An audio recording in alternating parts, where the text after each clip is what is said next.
नमस्कार जी। आज का मेरा विचार है याद। आज स्वतंत्रता दिवस के उपलक्ष्य के ऊपर मैं आप सभी को स बधाई देता हूँ। तो याद से मेरा मतलब है हम जो हमारे देश के लिए जिन्होंने बलिदान दिया है, इस भारत देश को आज़ाद कराने के लिए, उनको हमें याद करना चाहिए।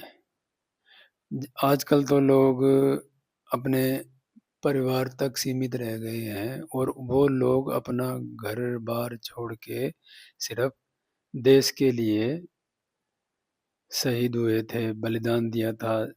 कितने कष्ट उठाए थे उन्होंने, जब जाके हमारा देश आज़ाद हुआ।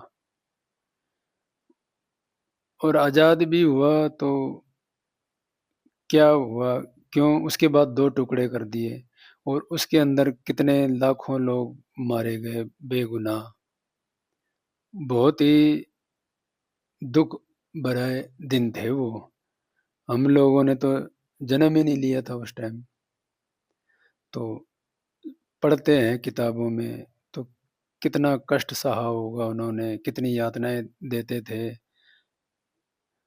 अब आज के टाइम में हमें वही आत्मनिर्भर बन के, जैसे पहले जो शहीद हुए हैं, वीर गति को प्राप्त हुए हैं, तो अगर हम उनकी याद में, उनके सम्मान रखते हुए अगर हम अपने देश में आत्मनिर्भर बने, आत्मनिर्भर बनने से हमारा देश का सम्मान बढ़ेगा और हर घर में खुशहाली आएगी आगे आने वाले टाइम में।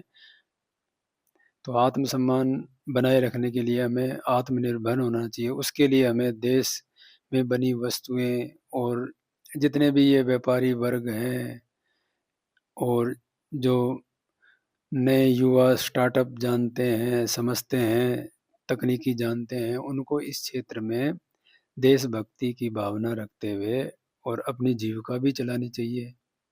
आज का समय, अब दूसरे देश में जो तरक्की कर रहे हैं, तो वो ऐसे थोड़ी तरक्की कर रहे हैं। जैसे जापान है, उसमें कितने भूकंप आते हैं, उसमें तो परमाणु बम भी गिर रखे हैं, तो भी वो बहुत तरक्की कर रखा है। क्यों? वो सब देश प्रेमी हैं। तो इंसान जिस देश में रहता है, अगर उससे प्रेम करता है और सच्ची मेहनत करता है, तो बहुत ज़्यादा अपने देश को आगे ले जा सकता है। अब जो युग चल रहा है, इसमें हमें अपने देश को सम्मान बनाते हुए हमारे देश को हमें आर्थिक मोर्चे के ऊपर ऊपर उठाना है। अब बताते हैं कि जब हमारा देश स्वतंत्र हुआ तो उस टाइम का डॉलर का रेट और आज के रेट में बहुत फ़र्क है। तो अगर हम ईमानदारी से कोशिश करें, तो बहुत ज़्यादा वो दूर नहीं है कि हम इन चीज़ों को काबू कर लें और हर घर में खुशहाली आ सकती है। जब हर घर में पैसा आएगा, खुशहाली आएगी, योजनाएँ सही बनेंगी, तो सब लोग खुश होंगे।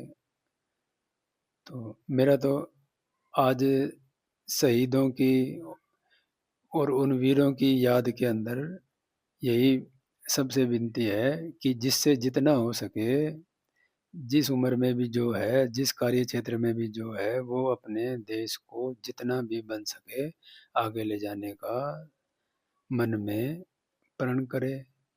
तो धन्यवाद। जय हिंद।